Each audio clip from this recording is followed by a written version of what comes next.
શ્રી સ્વામિનારાયણ ભગવાનની જય. વચનામૃત પ્રથમનું 22મું. સ્મૃતિ વિના ગાયું તે ના ગાયા જેવું. એકડાન.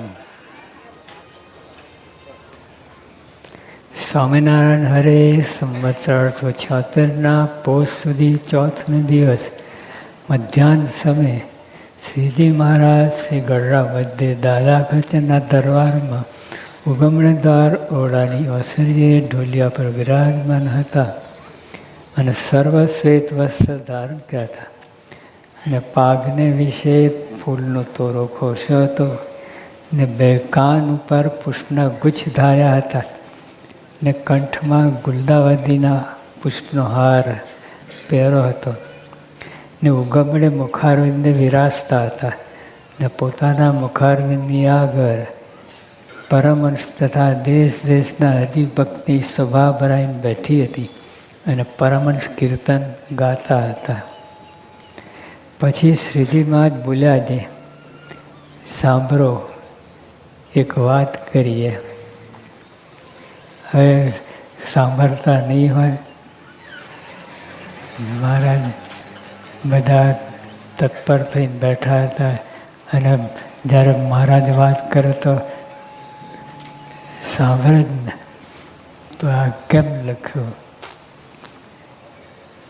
એટલે મહારાજની સ્ટાઇલ છે એ અને વિશેષ ધ્યાન ખેંચાય એવી રીતે મહારાજ બોલે. સાંભળ જ છે બધા, પણ એક ચિત્ત થઈ જાય એ માટે મહારાજ કહે છે. સાંભળો એક વાત કરીએ. ત્યારે સર્વ પરમહંસ ગાવું રાખીને વાત સાંભળવા તત્પર થયા. જો તત્પર શબ્દ છે, તત્પર એકદમ ભગવાનમાં વૃત્તિ જોઈન થઈ જાય અને બીજો કોઈ સંકલ્પ ના થાય એ રીતે.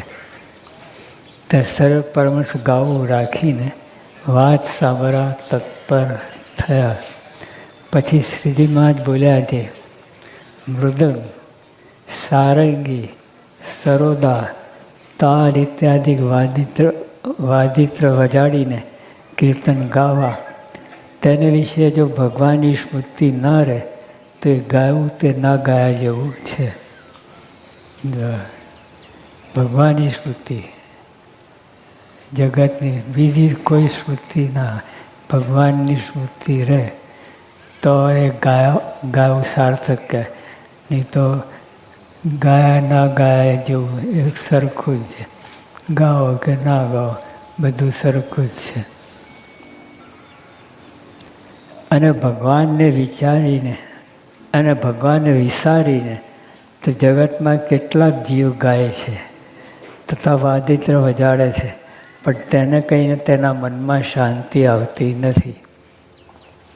મુદ્દો આ શાંતિ આવી, મનમાં શાંતિ હોય તો આપણે ફળ મળે, આંતરિક ફળ મળે. અને શાંતિ ના હોય તો જગતમાં બીજા બધા ગાય છે. એટલે રાગ, ઢાલ, તાલ એમાં વૃત્તિ ના જાય, પણ ભગવાનમાં વૃત્તિ જવી જોઈએ તો આ કામ થાય.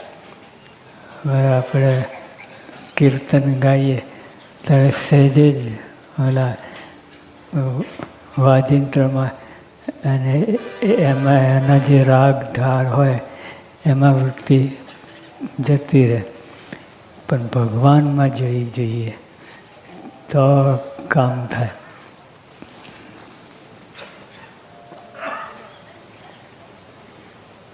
અને ભગવાનને વિસારીને તો જગતમાં કેટલાક જીવ ગાય છે તથા વાદિત્ર વજાડે છે, પણ તેને કહીને તેના મનમાં શાંતિ આવતી નથી. તે માટે ભગવાનના કીર્તન ગાવા તથા નામ રટન કરવું. જો બધું ભગવાન સંબંધીની વાત, કીર્તન ગાવા, નામ રટન કરવું, જપ કરવું, માળા કરી, એ બધા ભગવાનમાં વૃત્તિ રહેવી જોઈએ. એટલે આપણે કીર્તન જ ગાવામાં એવું નથી. આપણે મારા જપીએ છીએ, કરીએ છીએ, બધામાં ભગવાનનો વૃત્તિ રાખવી જોઈએ. તે માટે ભગવાનના કીર્તન ગાવા તથા નામ રટન કરવું તથા નારાયણ ધૂન કરવી ઇત્યાદિ જે કરવું તે ભગવાનની મૂર્તિને સંભાળીને જ કરવું. એટલે ટૂંકમાં કેવા મોટા ભગવાન મળ્યા છે જેનાથી કોઈ વિશેષ નથી.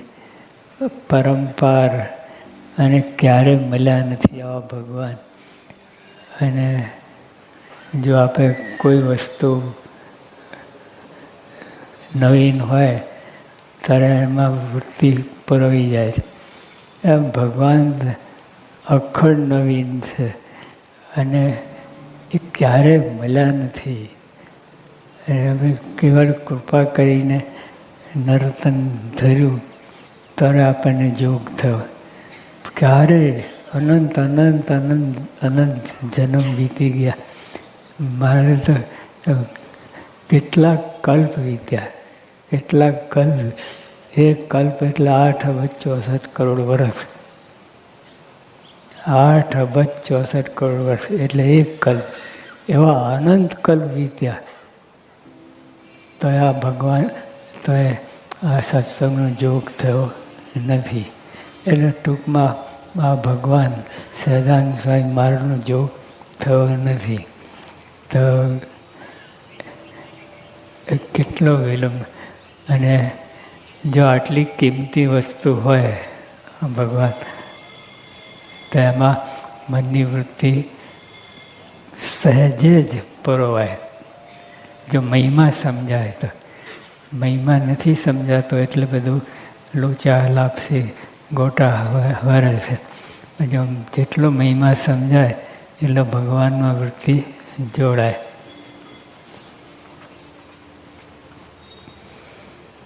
તે માટે ભગવાનના કીર્તન ગાવા, નામ રટન કરવું, તો નારાયણ ધૂન કરવી, ત્યારે જે કરવું તે ભગવાનની મૂર્તિને સંભાળીને જ કરું. અને ભજન કરવા બેસે. જો હવે આ ટેકનિક બતાવે છે મહારાજ. ભગવાનનો વૃત્તિ તો રાખવી વાત સાચી છે, પણ કેવી રીતે? અને ભજન કરવા બેસે ત્યારે તો ભગવાન વિશે વૃત્તિ રાખે. અને જ્યારે ભજનમાંથી ઉઠીને બીજી ક્રિયાને કરે ત્યારે જો ભગવાનનો વૃત્તિ ના રાખે તો તેની વૃત્તિ ભજનમાં બેસે ત્યારે પણ ભગવાનના સ્વરૂપમાં સ્થિર થાય નહીં. એટલે અખંડ ભજન કરવાનું. કાયમ ઉઠતા બેસતા, હરતા ફરતા, ખાતા પીતા બધામાં ભગવાનમાં વૃત્તિ રહે તો કીર્તનમાં વૃત્તિ રહે, નહીં તો એમાં ના રહે. થોડીક વાર રહે, થોડીક વારે ના રહે. દેખાય કે આપણે ભગવાન વૃત્તિ, પણ આવી રીતે અખંડ અનુસંધાન રહે ત્યારે જ વૃત્તિ રહે ભગવાનનું.